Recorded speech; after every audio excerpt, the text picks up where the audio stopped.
And you are joining us now live to the nation. It's the Theory of Thing Investment Podcast brought to you by Wakey Wakey and the Las Vegas Raiders. I'm James Whelan of Barclay Pierce Capital's Wealth Management Team, and I'm joined here by Heath Moss from HLM Investments. Heath, how are you now?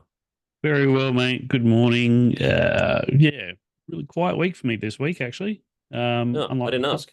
yeah, I know. I thought I'd get into it. Just get into it, mate. Yeah, Okay. yeah. I've avoided quarter pounders and getting sick. So, but apart from that, yeah, very quiet week for me this week. So, yeah. What about you? Olivia Rodrigo Tuesday night with the girls. It went Ah, it went Joe bananas, man. She is a very talented young lady.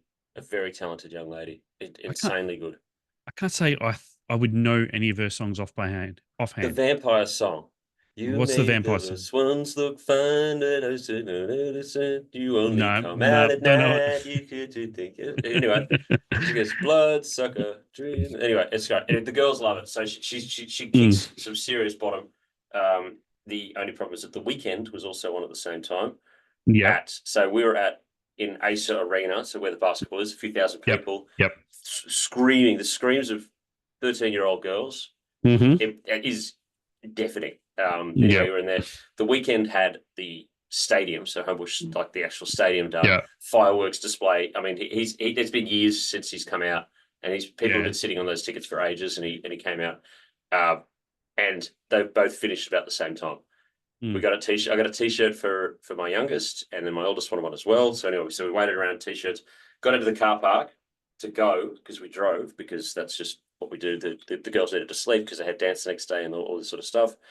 And we didn't leave. We didn't actually exit that car park until the next day, technically. Jeez. Okay, so she finished. So Olivia, and if you're listening, I love you. You're fantastic, and I love the inspiration that you do. I know that she does Of, listen to the show, of which course is she's handy. listening. Yeah, yeah. And where else is she going to get a financial information? Exactly. She needs a general advice in nature. No, Unless she's best mates with Mila Kunis, I mean, she's gonna come to us, isn't she? yeah, that's where that's going to come from. Yeah. Anyway, and so yeah, she finished at about 10:20. We didn't leave until about 12:15. That's how long it took to get out of that place, and we had to drive down the up ramp. I Yep. love when Australians sort of get that look and they get that glint in their eye and they just go, you know what, this is insane. Yep. Our heroes stood valiantly in front of the police in homemade armor. Our heroes ran in broad daylight across a field into machine gun fire to prove that we're a country and we're a nation of of strong, able, capable people. I'm not sitting in a car park waiting for this. We just went. You know, everyone just stop it. We're just going to go down the up ramp. Security were just like, it's just like, what are you going to do, man? I've been in here for 2 hours. Okay. Mm. When Yeah. is it appropriate time to go? You know what? These rules no longer apply. You have failed at your job of being able to do this. We are now taking matters into our own hands. Yep. We're going down the up ramp. Okay. We're not I'm not murdering anyone, but it's just light rule breaking is important. Yep. That was crazy. Anyway, um, mate, You know who else listens to the show? You know who else listens uh, to the show? Who must do listen they to the like show? Wakey Wakey? Who else listens Oh, to the they show? love Amy Lee. Amy Lee of Amy Lee, Evanescence. effervescence. Because obviously she's listened to the show and she said, "Look, we've got a massive following down there. We're going to get down there." She's got on the phone Yeah. to James Hetfield and said, "Look, mate, we're going to bring you and us down to Australia, do a So what's massive the tour." show? So What's it's the show? Metallica and Evanescence are coming to Australia next year. That is going to wake me up inside, man. It That will. It is will. It'll going to bring me wake me back to up life. inside. You know. It'll bring me back to life. All right, here we go. On All right. three. Yeah. There we go. On One. three. One, One. two. That's great. Beautiful. All All right. right, enough jibber jabber, mate. Let's get into the market report, and then we'll talk about how awful my fantasy team is, and you are going to kick my bottom this week. It's you and I, you versus I No in worries. fantasy football in the NFL. I've run out of wide receivers. I've got no one to play out there, mate. Yeah. I'm almost similar in terms of cover, but I'll work it out. I'll work I it need a out. miracle. All right, as Yeah. always, we start with the S&P 500. Sorry, Heath, it's Yeah. your show. So you go. Yeah, mate. Look, not much to talk about this week in terms of the S&P 500 and actually markets overall, simply because there's no real macro data out. We had the S&P PMIs out last night. They were stronger than expected in the US. Manufacturing came in 47.8 versus 47.5 expected, and Nice. services come in at 55.3 versus 55 expected. So again, manufacturing is improving, still not in expansion territory, but it's that services side of the economy. The consumer is doing very, very well. So, look, the market really has gone nowhere. Its all focus is on the election. We're down. What did we down? About 1% on the SP 500. We're down about 0.5% on the Nasdaq. XJO's followed down about 1%. So, and it's also about yields. If we quickly move to yields, you can see the climb there on the 10-year. Long dated yields have really taken off since the Fed cut down here, and they're now that was about 3.6%. They're now 4.2%, totally wiping out that 50 basis cut. And that's now what is it? They're now like what 30 basis points higher than when the Fed cut 50. No, they're almost 60 point basis. I don't think that's how it's supposed to work. No. And this is, I wrote this in my note to clients this week, is this alone may force the Fed to cut. If the Fed are concerned about maintaining the economy and maintaining this momentum in the economy and are wary of what could come if they leave rates too high, and if real yields are going to spike and go higher, then they're going to have to push back on that and cut and come in with a very dovish tone. So it's sort of the opposite of what we had 12 months ago, where they were trying to keep yields higher, if you know what I mean. You got there in the end. So, yeah, got there in the end. So yeah, that's where we're at there. And of course, I think if Trump gets in with a red sweep, which is gaining momentum at the moment in the bookies mainly, then that will be short-term negative for the markets, simply because his deficits will be much larger than Harris. It does blow the deficit out. That's true. Yeah, and B, he is a lot more erratic and will have more power. So obviously, he can pass what he wants, not what he wants in Congress. So I'm going to share the deficit post, which is here, and I will stop sharing. That's right. So that's going to show you. That shows you the estimations from Morgan Stanley Research of a red sweep. Prior estimates a deficit of, I'm going to say, almost 400 billion. That'd be billion. And then it goes to, and then that jacks it up to $500 billion. So that's that. It's not the best chart that I've ever seen. Two very similar colors. I mean, come on, guys. Yeah, we're talking. Are we gonna? I put this on Ausbiz yesterday, and I've looked at it on the screen. You got the monitor there as you're doing Ausbiz. I looked at it, it's like that's a terrible chart. The color combinations are insane. It's a dark blue, purple combination that they have for the two columns. For anyone who's listening on the radio, they're really similar together. Anyway, so that's what the deficit's going to do according to the Morgan Stanleys. So act accordingly. All right, back to you. Yep, and I think I think if there's a split Congress, then that's probably the best outcome for the markets, because it keeps the status quo. Neither side can do, even if Harris wins and it's a split Congress, neither side really have any power to do anything too drastic. So but overall, longer term, sitting presidents rarely have much influence on markets. So I'm not really concerned there. It's just short term. We could see a 10% pullback quite easily, especially with elevated valuations. The risk premium, risk premiums at decade lows. So yeah, but, I think Trump is bullish for the consumer. I don't know. I'm just going to think the US, the confidence that is going to pump up the US even more so is going to be insane. They're going into overdrive. That's the spend. That's the spend. I'm on the other side of that trade from you. I do think that rates go up. Inflation, super inflationary. He puts tariffs up across the board, cuts rates, and the deficit will go up. But I think that the confidence, same as what happened 2016 to 2020, just get on board. Don't get in the way of it. Stay invested. That's all. Yeah, I think rates will come down. This is temporary, in my view. I think the Fed will push back hard. Really? They want that rate down to a neutral rate. So where that is just the question. So originally it was 2.8, but now with the stronger US economy, it's probably around 3.4, 3.5%. Okay. So they want to get it down there. And I think obviously when they do that, that will push back down real yields. And they need to get that mortgage rate down. That mortgage rate, 30-year mortgage rate's almost 7%. And it was Yeah, they almost had a 6.1%. beat. It was Yeah. 6.1% when the Fed cut. So they need to get that housing market going because that is a big provider of jobs Yeah. in the US. So yeah, Well, if they can't, home builders have been smashed. yeah, they have. If you want to pull up XHB, XHB. Wrong see, one. I can't think. XHB. If I've just remembered that index code off the top of my head, I have Yep, you have. Yes, S&P, the yes. Home Builders Index. I've still got it, Jimmy Yep. James. There we go. Okay, There's a good. yeah. I mean, What a bit. that's a bit of a spanking. Yeah, Yeah, about six, those 7%. Yeah. numbers not amazing. Numbers were not amazing. Home builder numbers. No. Anyway, sorry, mate. Onto the show, and I'm on the clock. Yep. I'm trying. I'm trying to wrap it. I'm I trying to got keep big it. important trades to do, man. Okay, we're doing big important trades. We're a big important wealth manager. We got stuff. I do. Look, I've got some good client stuff to get out. we'll Oh, the quickly talk Tesla. about Tesla. Massive report Ooh, yesterday. that is a candle. Up 22% last night or this morning. Basically everything except for revenue beat. And then forecast was uber bullish. They're basically their margins came in much higher than expected, 17% versus 15% on street. And forecast for next year, into forecast deliveries next year, 20 to 30% growth, which is massive for someone that's producing 1.6 million cars, or it might be higher than that. That's massive. I think street was around 15, 16% growth.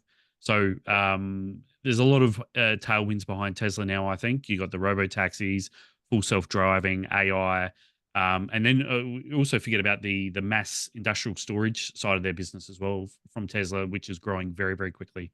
And becoming the big batteries are becoming very, very popular. So I always forget about that. Yeah. So that's Tesla. I want to bring one up that was spoken about previously on the show before. ResMed. I'll bring up the Australian chart because the US one is not as exciting. There we go. ResMed in Australia here. Big jump up this morning on Q3 earnings. Again, beat on across all metrics. And basically, free cash flow. So the concerns we had 12 months ago, if we go back 12 months ago, and we saw the stock dip to about $22 there, up from about $38 here in Australia, really been alleviated, and it's back up to $38 a share now. Again, quality company, quality management, niche market, and a leader in that market. And they're selling their sleep apnea devices. The concerns around margins have disappeared. They're back up to around 60%. They were down around 50% this time last year. And the worries about Ozempic and those weight loss drugs killing their addressable market have just gone out the door because these guys are so strong. Yeah, these guys are so strong. They just, and through further testing with those weight loss drugs, they're starting to test them alongside these ResMed sort of machines and coming up with better results for sleep apnea and weight loss, etc. So they're using it rather than being in competition with each other. They're being sort of they're working together, collaborating. Excellent. Really. All right. Well, that's good. And here's a lesson. And here's a lesson for you about ignoring the noise. The S&P 500 forward total returns following CNBC's markets in turmoil specials. Remember, every time it's just like there's a bit of a correction. Things going on. CNBC puts a markets in turmoil special out. You have 100% hit rate. 100% hit rate that you're going to be up. 100% percentage positive 1 year returns. You are up 100% of the time, and on average, a year later, you're up an actual 40%. You've made. Wow. If you just bought when the S&P, if you just bought when CNBC does a markets in turmoil special, there you go. That becomes self-fulfilling now. Anytime anyone sees CNBC to markets in turmoil, that they just go in and buy, knowing that stat. I mean, look at all of those 2020 numbers are there. Yeah. So anyway, that's it. That's why you ignore the financial media, except this one, which is actually real people who are actually invested in markets. So, Exactly. that's ResMed. What else we got? I think that's about it. Gold. Oh, actually, we'll touch on silver quickly. Silver has had a great week since we last spoke. Down a little bit from their highs of around $34 to $35 an ounce. This thing is going all the way back up to 50, I think, in the next couple of years. If I scroll right back, can I get it? No, I can't go back far enough. Yeah, I That was think it's going refreshing. back to $50 an ounce, which hit, I think, in 2011. On the back of it's mainly demands coming from fundamental basis, industrial solar panels. Solar panels are going to drive silver through the roof. Because we're coming up to a stage now too where a lot of the older solar panels are having to be replaced because they're too old. And newer solar panels, the new technology in these panels coming out of China and that they use something like 30% more silver. I think it's 30 to 40% more silver. So yeah, that's what's driving silver, and I am a big buyer of silver. The ETP MAG ETF here on the ASX. That's the silver bullion one, backed by silver bullion in Australian dollars, and a little micro cap I like that I have personally and clients have personally is a USL Unicorn Silver. Just have about all up at the moment have about 150 million ounces, and that could double over the next few years with more drilling, etc. That's right. Yeah. So I like them. They're about 35 cents, I think, at the moment. 120 million market cap. So that's a little one for you out there as well. Good work, mate. No worries. You're all right, mate. I think that is that it? That should cover it. Yeah. That wraps us up. All right, we got the NFL. I've realised I forgot to put my tips in. Oh God. I know. So all right, a couple of stuff. So we've had H2X on the road. It's been really good. Road showing them. Sydney yesterday. Nice little room that we had. And everyone, the questions are great. You know the roadshow is going well because the level of questions are more than just and what's your such and such? What that sort of boring, just going through the motions. The questions are actually in depth. Let's talk about the actual converters, where you're doing this, where you're building these cars, and actually in depth, sort of what the conversion is. Toyota very interested in what they've got going on. Do you know that Toyota's next hydrogen battery, whatever they call it, hydrogen engine? Yep. Yeah, what do you call it? Hydrogen cell? Hydrogen cell.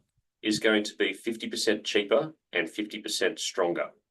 Wow. More power. And that's out. You can put orders in end of next year for 6 months later.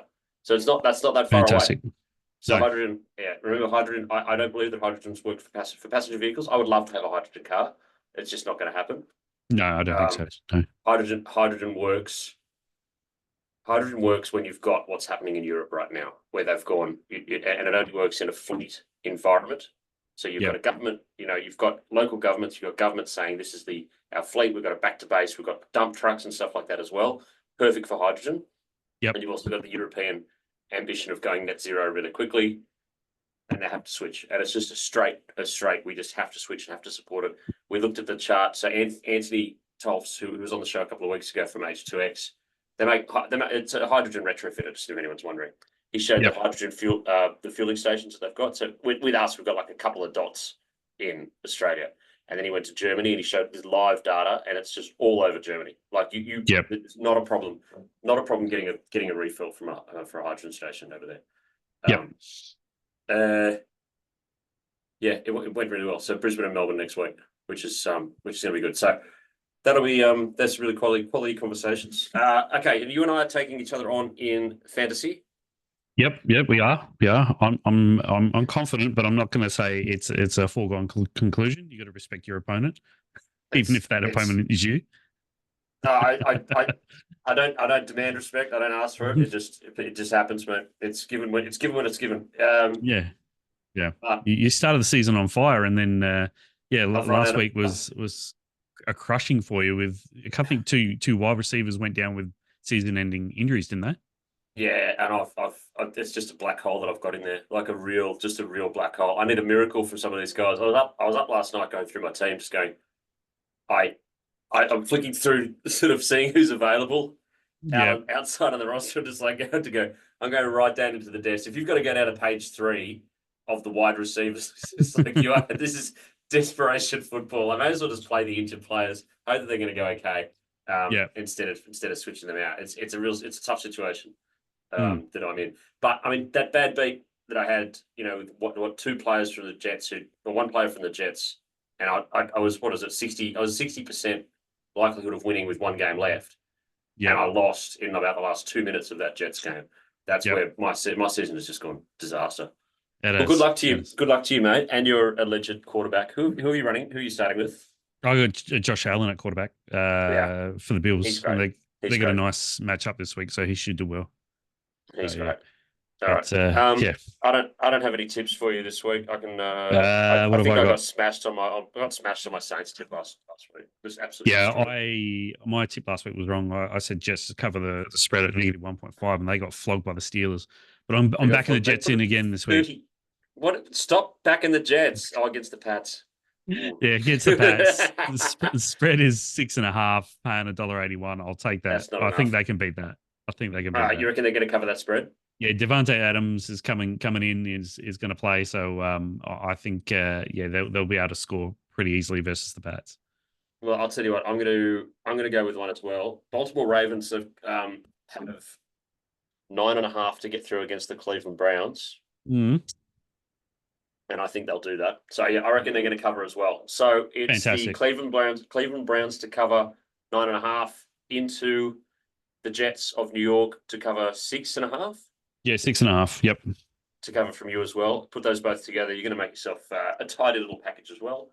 Yep. Anyway, any stock stuff? I've got ones that I still really like this OVT story. I still love this OVT Avati.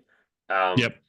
I think it keeps on going. Like I said, we are active in the stock. We are positive. We put a note out. Barclay Pierce Capital, my new head of research, has put out a note on it, and it is a good note. We had a lot of amazing responses back to it as well. You can see wheels are turning here with the comes. It smells a lot like a real wealth manager. It's incredible. Fantastic. The energy here is incredible, and I'm so lucky that I've got this team around me, all pointing in the same direction. So, what else? That's it. That's it. We're done. Show's over, baby. That's it. That's it. Thank you, everyone, for joining us on the Theory of Thing Investment podcast. Remember, all advice that you have heard here is general in nature, and all generals are advice in nature as well. Stay away from markets in turmoil. Why do we keep this up? We shouldn't keep that up. Anyway, thanks very much, guys, and I'll catch you all later. If you need anything, reach out. Thanks, mate. Have a good one. See ya. Mark well.